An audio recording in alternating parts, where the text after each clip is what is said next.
So this is a real patient in the OSCE. So approaching a patient nice and calmly, you can make up a name, just making sure they're aware that you are there. Your examiner is there to assist you as well for restraining. So if you were doing this in reality and you had a patient that's potentially quite painful, you would have someone perhaps at the head end just reassuring them as you go along. There's sign language going on back end.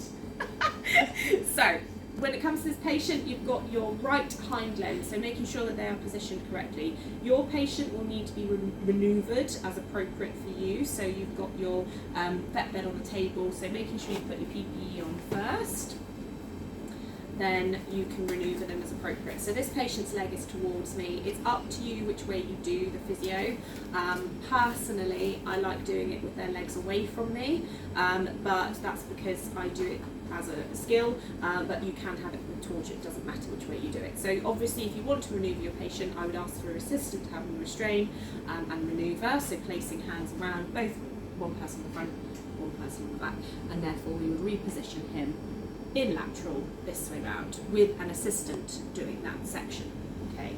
So there's 3 sections to the OSCE itself. So there's effleurage, petrissage, and passive range of movement, or PROMing. So effleurage is just making sure that they are aware of your touch. So imagine if someone was to come up to you and just poke you on the shoulders, your whole body would leave you.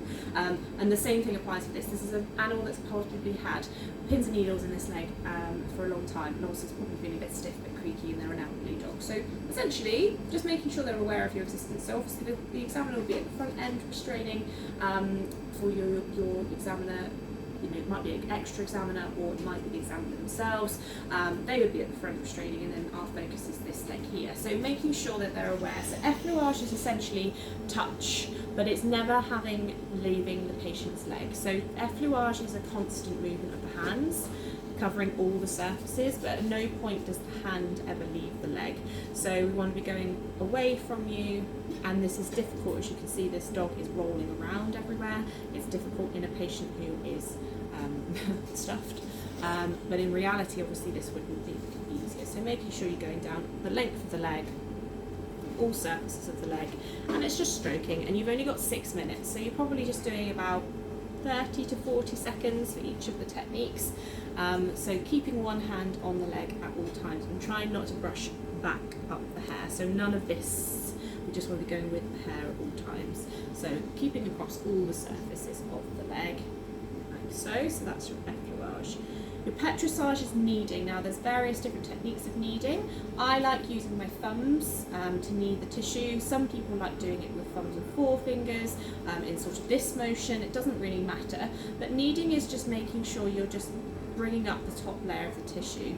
The purpose of it is once you've got them used to touch and used to that, you're just starting to lift this top layer of tissue. And doing this in a real patient, you'll see what we mean. So it's just that lift of the tissue. You're not going into deep muscle here. We're literally just moving that top layer of the skin. So in a circular sort of figure of 8 motion, coming down the leg, and don't worry that these dogs' legs are stuffed, so they do have a tendency to bend and twist in other directions.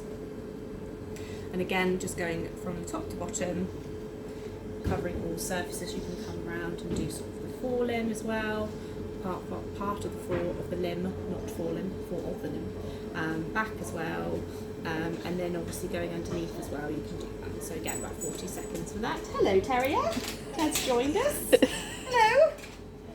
It's a stuffed dog. Yep.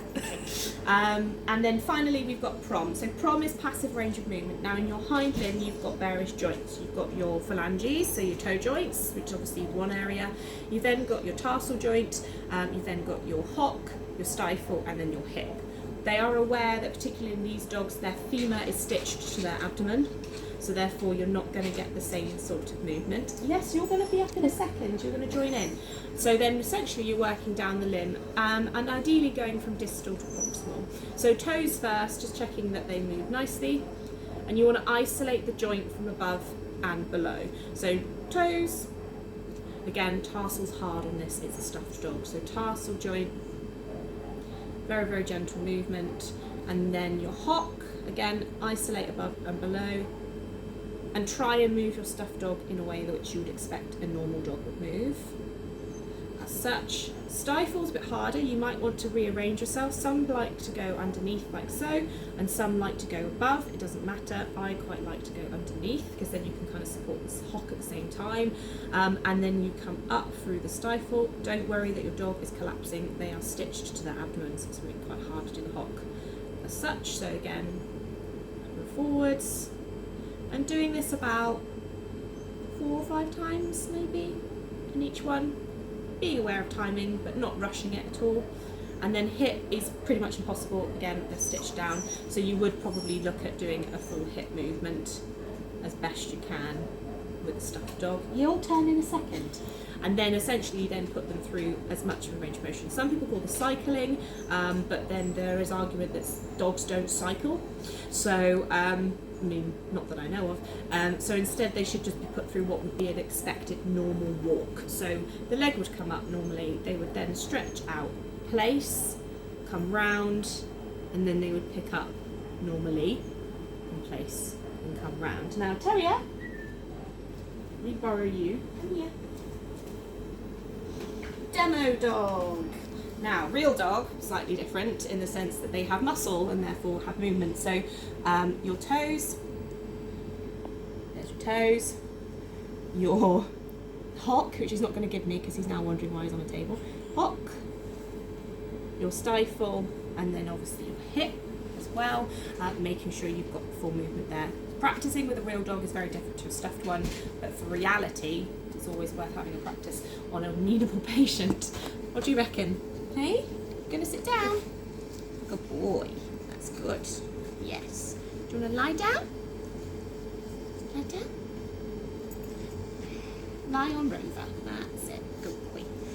And then, no, lie on Rover. That's it. And then we can do the full leg. So, circle, around, up, and around. And he's very good because I poke him all the time.